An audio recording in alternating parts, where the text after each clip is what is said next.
ជាបឋមខ្ញុំប្រកាសណាអាត្មាភាពអវិខេពខំប៊ុនលឿម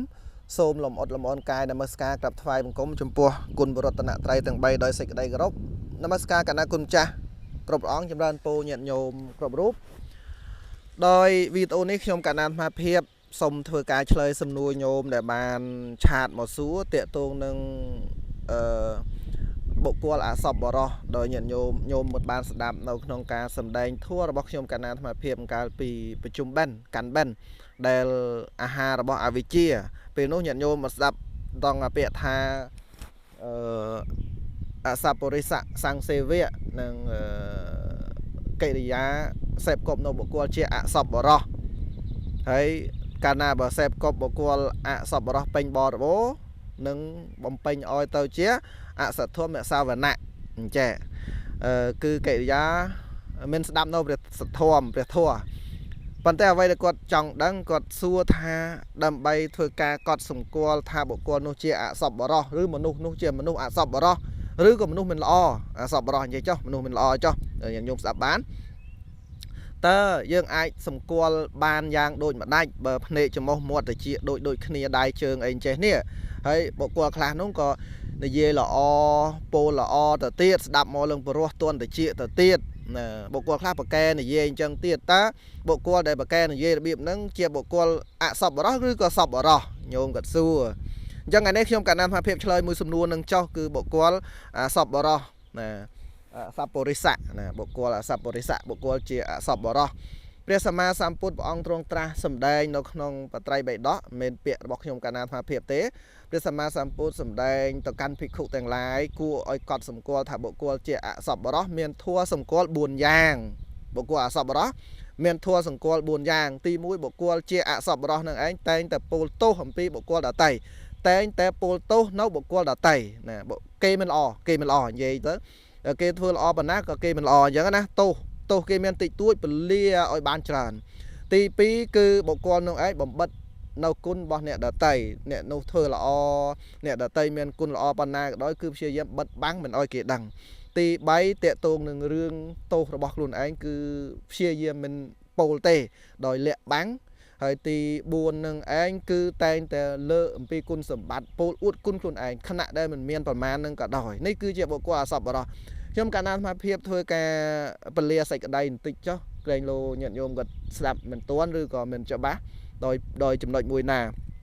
ទី1បុគ្គលដែលជាអសប្បុរសធ្វើការកត់សម្គាល់គឺបុគ្គលនោះឯងជាអ្នកតែងតែពោលអំពីទោសនៅជនដតីឬបុគ្គលដតីដោយបុគ្គលដតីនោះគេធ្វើទោសកំហុសតិចតួចស្ដួចស្ដាងយ៉ាងណាក៏ដោយ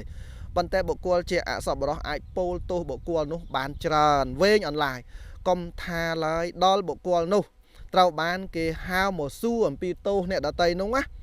សំបីតែគេមិនហៅមកសួរក៏លើកទោសអ្នកដតីនោះបានវែងអន្លាយដែរបើសិនណាគេហៅមកសួរទៀតថាវើរីវែងនឹងតែម្ដងណាវែងមែនទេវែងមែនទេជាងទន្លេលឿងអត់ថានិយាយលេហ្នឹងអត់ថាបញ្ចូលទេណាបើគេហៅមកសួរវិញផងបើគេមិនសួរពោលទោសអ្នកដតីបានប៉ុណ្ណឹងវែងប៉ុណ្ណឹងខណៈគេទោសតិចបំផុតតែបើគេហៅមកសួរវិញពោលទោសបានគេនឹងវែងអន្លាយនឹងទី1ទី2តេតងទៅនឹងគុណសម្បត្តិអ្នកដតីគុណឬសេចក្តីល្អដែលបុគ្គលដតីធ្វើជនដតីប្រព្រឹត្តធ្វើនោះគឺតែងតែបិទបាំងនៅគុណសម្បត្តិគេដោយលាក់លៀមកុំថាឡើយបុគ្គលនោះត្រូវបានគេហៅមកសួរបើគេមិនសួរបើគេមិនហៅមកសួរគឺសង្ងាត់ឲ្យឈឹងសងំអ្នកនោះធ្វើល្អប៉ុណ្ណាក៏ដោយគឺមិនអាចនិយាយអំពីសេចក្តីល្អរបស់គេបានតែដល់ពេលគេហៅមកសួរទើសទាស់ទាល់ទៅហើយបើគេហៅមកសាកសួរគេនាំមកសួរទៅហើយធ្វើម៉េចឆ្លើយបន្តិចតោះគាត់បានធ្វើអញ្ចឹងមែនចុះក្រែងគេនោះគេចូលប៉ុនមកឧទាហរណ៍មិនមែនព្រះសម្ដែងក្រែងគេចូលប៉ុនគេកសាងនេះកសាងនោះដែរអីមិនដែលលឿននិយាយហីមិនដែរថាគាត់កសាងបន្តិចដែរបន្តិចហ្នឹងគេ1000អីអញ្ចឹងទៅឧទាហរណ៍1000អីលើកគេ1អញ្ចឹងទៅ2អញ្ចឹងទៅថាបានចូល2ដងដែរតែពីគេចូល1000ដងឧទាហរណ៍អញ្ចឹងនឹងគឺចំណុចទី2បំបិតគុណអ្នកដតីដល់ពេលគេហៅមកសួរអត់បានក៏ឆ្លើយបើសិនណាគេហៅមកសួរលាកឲ្យឈឹងអញ្ចឹងទៅចំណែកចំណុចទី3គឺរឿងទោសរបស់ខ្លួនឯងនឹងតែម្ដងគឺមិនដែលពោលមិនដែលនិយាយមិនដែលស្ដីមិនដែលលើកអំពីទោសខ្លួនឯងទេសងំមកឈឹងអញ្ចឹងទៅ បើនិយាយតិចតួចបំផុត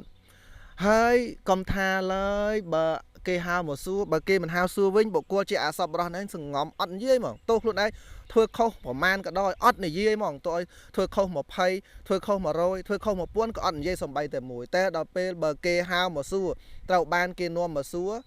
នឹងទៅទោះឲ្យធ្វើម៉េចទេអញ្ចឹងឆ្លើយទៅ2 3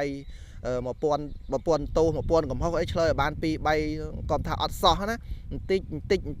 ញ្ចឹងណាព្យាយាមលាក់ហើយនឹងទី4នឹងឯងគឺគុណសម្បត្តិខ្លួនឯងតែងតែពោលតែងតែលើកនៅគុណសម្បត្តិខ្លួនខណៈដែលឧទាហរណ៍តែបើខ្លួនទងន់10អញ្ចឹងទៅដើម្បីឲ្យគេដឹងថាខ្លួនឯងធ្ងន់អញ្ចឹងណាថាខ្ញុំធ្ងន់100អានឹងមកឧទាហរណ៍ថាខ្លួនឯងធ្វើទង្វើល្អបានម្ដងទៅប្រាប់ខ្ញុំជាអ្នកធ្វើបន់ខ្ញុំធ្វើបន់ទៅនេះ10ដងទៅនោះ10ដងទៅតាណាគឺខ្ញុំជាអ្នកធ្វើបន់រហូតខ្ញុំអ្នកធ្វើបន់រហូតខ្ញុំជាអ្នកធ្វើល្អរហូតអញ្ចឹងនិយាយពីថាគុណសម្បត្តិរបស់ខ្លួនឯងហ្នឹងមានតិចតួចប៉ុន្តែលើកឡើងពឹស្ដារស្ទំបីតែកុំថាថ្មីឡើយដល់គេហៅមកសួរអាគេមិនសួរនោះណានិយាយបានច្រើនអូយច្រើនចែនេះបុគ្គលជាអសប្បុរសមនាលភិក្ខុទាំងឡាយនេះព្រះសម្មាសម្ពុទ្ធព្រះអង្គថាបុគ្គលជាអ្នកប្រាជ្ញគប្បីសិក្សាស្វែងយល់ថាបុគ្គលជាអសប្បុរសក្នុងលោកនេះគឺមានធัวសម្គាល់4យ៉ាងដូចនេះឯង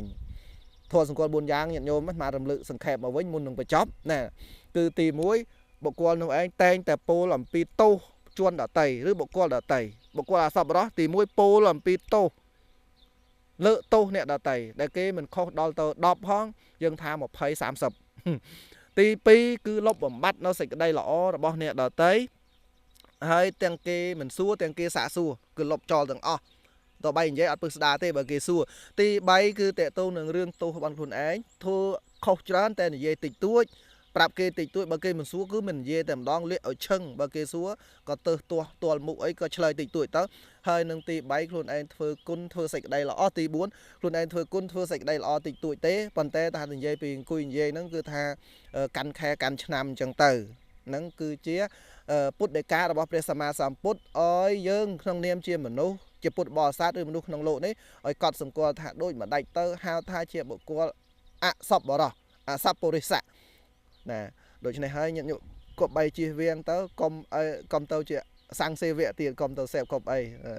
ណាកុំសេពគប់អីជាមួយបុគ្គលជាអសប្បុរសនឹងអីមិនបាននាំសេចក្តីសុខនាំសេចក្តីចម្រើនដល់ញាតិញោមទេហើយជាពិសេសតែងតែពោលពាក្យដែលមិនពិតតែងតែពោលបលើសនៅសេចក្តីល្អរបស់គេតែងតែពោលបលើសនៅសេចក្តីអាក្រក់បនគេសេចក្តីល្អហ្នឹងចង់និយាយថាគេធ្វើល្អរហូតហើយយើងបលើសទៅថាគេមិនធ្វើអីពោលបន្ទុយមកវិញអញ្ចឹងណាហើយគេមិនធ្វើអាក្រក់ផងបលើសគេនឹងថាធ្វើអាក្រក់ឲ្យច្រើនអញ្ចឹងតែងលើកសរសើរអួតតែខ្លួនឯងហើយលាក់លុបបំបត្តិដល់សម្បត្តិគុណសម្បត្តិកំហុសរបស់ខ្លួនឯងអីជាដើមអញ្ចឹងប៉ុណ្ណឹងចុះដោយសារវីដេអូនេះគឺមានរហូតដល់ទៅ8នាទីហើយខ្ញុំកណ្ណាអាភិបសូមប៉ុណ្ណឹងចុះវីដេអូបន្តបន្ទាប់បើញាតិញោមឆ្ងល់សួរថែមបានហើយខ្ញុំកណ្ណាអាភិបនឹងធ្វើការឆ្លើយ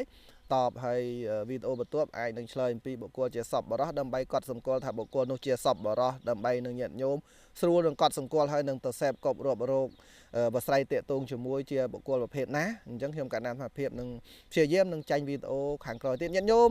ពាក្យពេចន៍ទាំងអស់នេះគឺជាពុទ្ធេវាទនៅក្នុងបត្រៃបៃដកលេខអាហារវិជាលេខ50ណានៅយមកៈសោតអញ្ចឹងនៅលេខ44ណានៅក្នុងអង្គតរនិកាយដែរញាតិញោមទៅមើលលេខ44ទៅបត្រៃបៃដកណាហ្នឹងហើយប៉ុណ្ណឹងចុះដោយវីដេអូឡើង9នាទីអញ្ចឹងប៉ុណ្ណឹងចុះសូមក្រាបថ្វាយបង្គំលាហើយនឹងចម្រើនពរលាណា